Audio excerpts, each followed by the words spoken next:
আসসালামু আলাইকুম প্রিয় বন্ধুরা, আজকের আলোচনার বিষয় ক্যাপসুল ফিক্স এ ওষুধ সম্পর্কে। ওষুধটি 200 mg ও 400 mg আকারে বাজারে পাওয়া যায়। ভিডিওটি খুবই গুরুত্বপূর্ণ, তাই শুরু থেকে শেষ পর্যন্ত মনোযোগ সহকারে কার্যকারিতা, সেবনবিধি, পার্শ্ব প্রতিক্রিয়া ও সতর্কতা কি এই বিষয়ে বিস্তারিত আলোচনা করব। তো প্রথমে জানবো এই ওষুধের কার্যকারিতা, অর্থাৎ এই ওষুধের কাজ কি, কোন কোন রোগে কাজ করে। তো কার্যকারিতা হলো ঊর্ধ্ব ও নিম্ন শ্বাসতন্ত্রের সংক্রমণ, মূত্রনালীর সংক্রমণ, গণকাকাল, ইউরিথাইটিস অ্যাকুয়েট ও ওটাইটিস মিডিয়া ইত্যাদি সমস্যায় কার্যকর। একটু সহজ ভাষায় যদি বলি, ঠান্ডা, কাশি, নিউমোনিয়া, অ্যাজমা, শ্বাসকষ্ট, মূত্রনালীর ইনফেকশন, জ্বর, টাইফয়েড জ্বর, চর্ম সমস্যা, একজিমা ইত্যাদি সমস্যায় কার্যকর ওষুধ। তো প্রিয় বন্ধুরা, ভিডিও সম্পূর্ণ দেখুন, ভালো লাগলে লাইক ও শেয়ার করতে ভুলবেন না।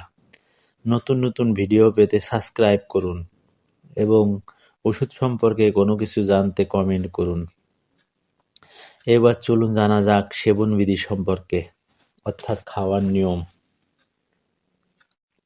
12 বছরের ঊর্ধ্বে এবং প্রাপ্তবয়স্ক একটি ক্যাপসুল দিনে 2 বার সেবন করতে হবে, সকালে একটি ও রাতে একটি, অথবা একজন চিকিৎসকের পরামর্শ অনুযায়ী সেবন করতে হবে।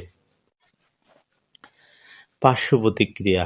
সাধারণত সেফিক্সিম সুসহনীয়। যেসব পার্শ্ব প্রতিক্রিয়া ক্লিনিক্যাল ট্রায়ালে দেখা গিয়েছে তা অধিকাংশই মৃদু প্রকৃতির এবং ক্ষণস্থায়ী। তো পার্শ্ব প্রতিক্রিয়া হলো ডায়রিয়া, পায়খানার রং বদলে যেতে পারে, বমি বমি ভাব হতে পারে, পেটে ব্যথা, অজীর্ণতা, মাথা ব্যথা, ঝিমুনি ইত্যাদি সমস্যা দেখা দিতে পারে। সাধারণত এগুলিই পার্শ্ব প্রতিক্রিয়া।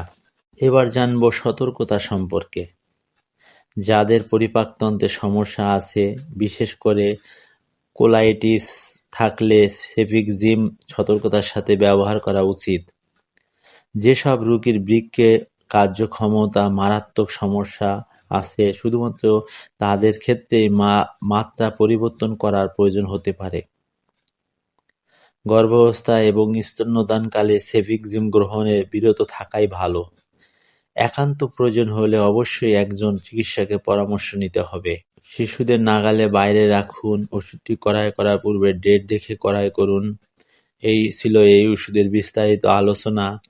তারপরেও আরেকটু বলি, ক্যাপসুল ফিক্স এ মূলত একটি অ্যান্টিবায়োটিক, বিভিন্ন ধরনের রোগে কাজ করে থাকে। তো এই ছিল এর আলোচনা। ভালো থাকবেন, সুস্থ থাকবেন। তোমরা ধৈর্য ও সালাতের মাধ্যমে সাহায্য প্রার্থনা করো, আর তা আল্লাহ ভীরু ব্যক্তিবর্গ ছাড়া অন্য সকলের কাছে নিশ্চিতভাবে কঠিন। সূরা আল বাকারা আয়াত 45।